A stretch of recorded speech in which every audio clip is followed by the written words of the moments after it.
Sahara Global People. Sahara Love Mercy.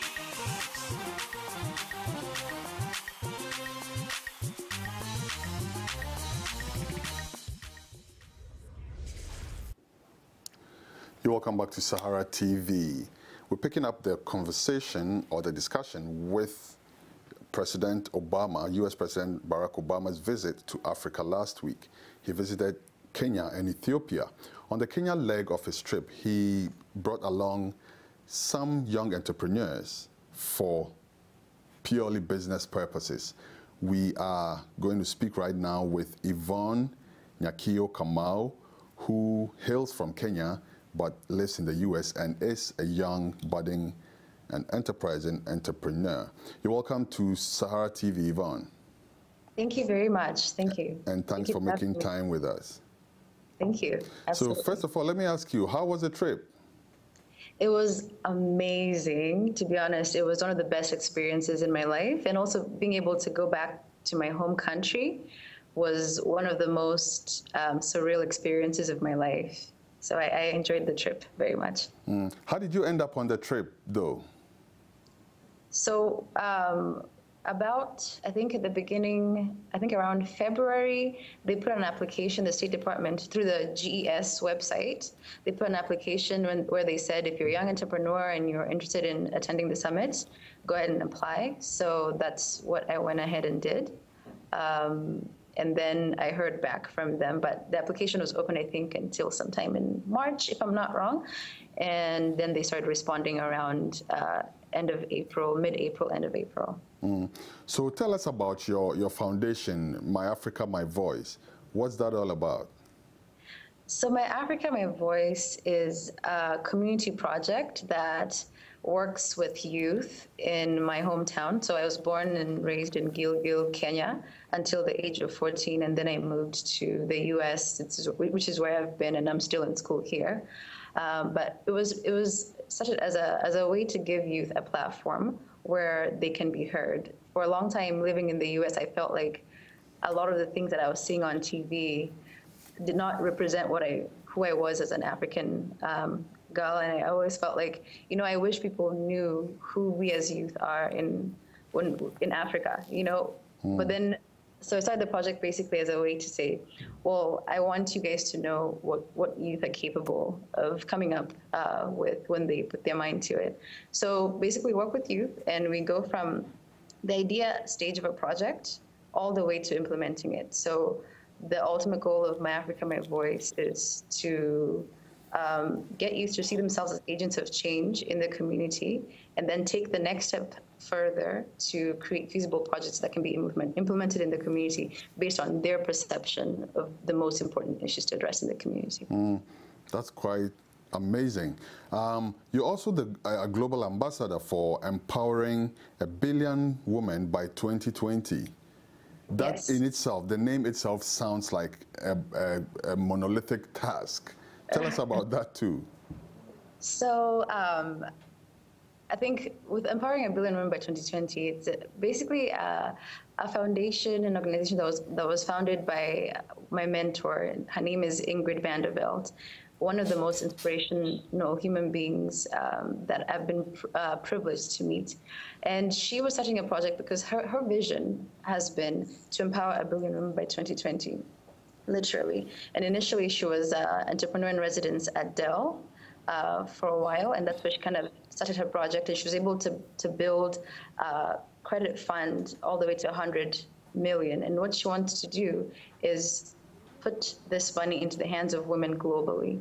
And that's where I came into the picture, because I'm from Kenya. I could provide a perspective of what young women entrepreneurs, not necessarily young women, but just women entrepreneurs were going through, and the challenges that they experience when they're trying to scale up their ventures and their businesses. So I spent also some time in Kenya just talking to women and understanding their challenges and kind of informing the efforts of EBW 2020 in getting these funds into the hands of women. So essentially, I'm a voice that represents Kenyan women. So I also play my role in trying to better understand some of the challenges with regards to building of the ventures. Listening to you now, I can easily tell that you felt like the trip was a success. What made it so? Were you able to connect with the business community? Of course, you were from Kenya, so it will not be that difficult for you to do that on your own. But as a member of the team going, do you feel like it was worth the travel? Absolutely. It was not even a trouble. It was a privilege. That's how I see it more than anything. I got to meet a lot of people. So sometimes you think it's very easy to access people who are in business in Kenya, but it's typically not that easy. You can't just walk into an office. I guess you can. You can walk into an office and just say, hey, I'm here and this is what I'm doing. But what I feel the summit did is that it made it kind of mapped out the way forward in terms of networking with entrepreneurs, young people who have started projects out of pure passion.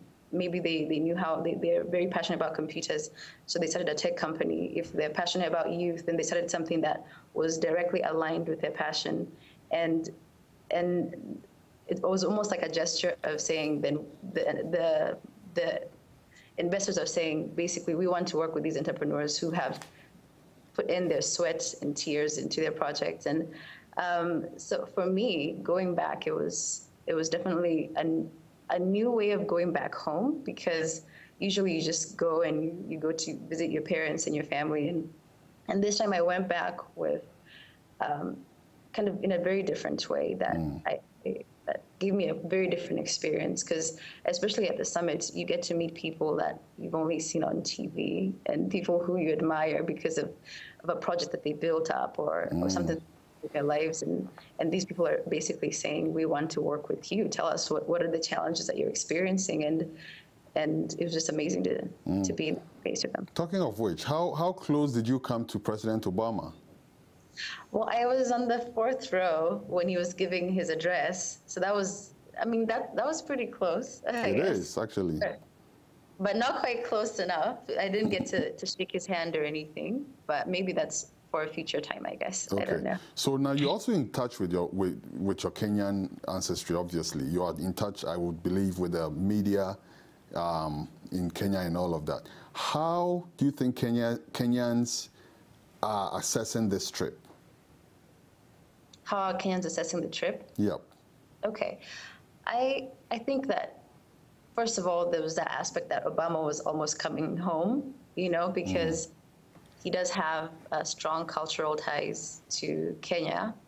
But overall, I felt that from an entrepreneurial standpoint, there was almost like a new awakening, I felt, in my view, in Kenya, and also not just in Kenya, but also globally in a sense. But the fact that it was in Kenya, I felt like a lot of people who have projects felt very supported.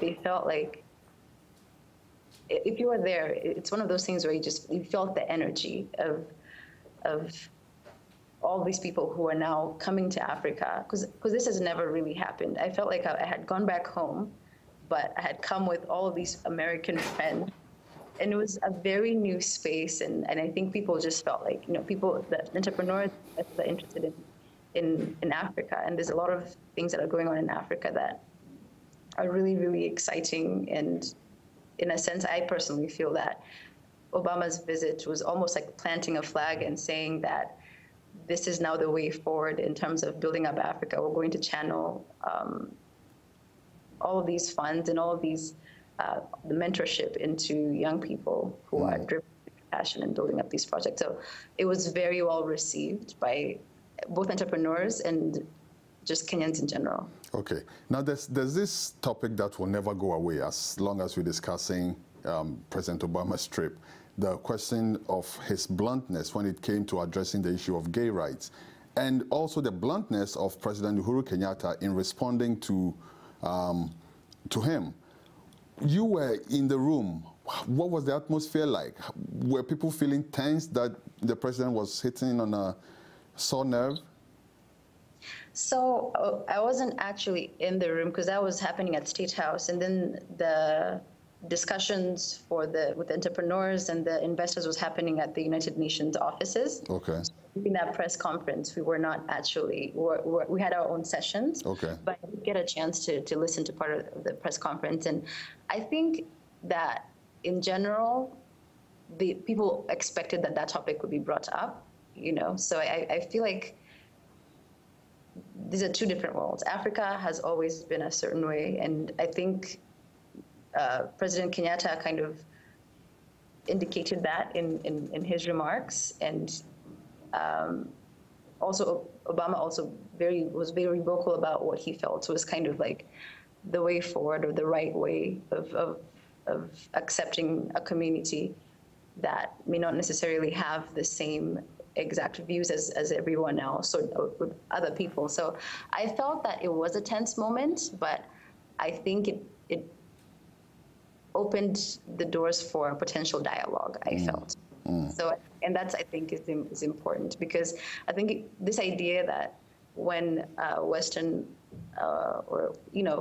community accepts something, then naturally the African community has to follow suit, is something that is not quite fitting, So I think this kind of said that, it's important to understand, and I think it might be a good place to start the dialogue, if at all.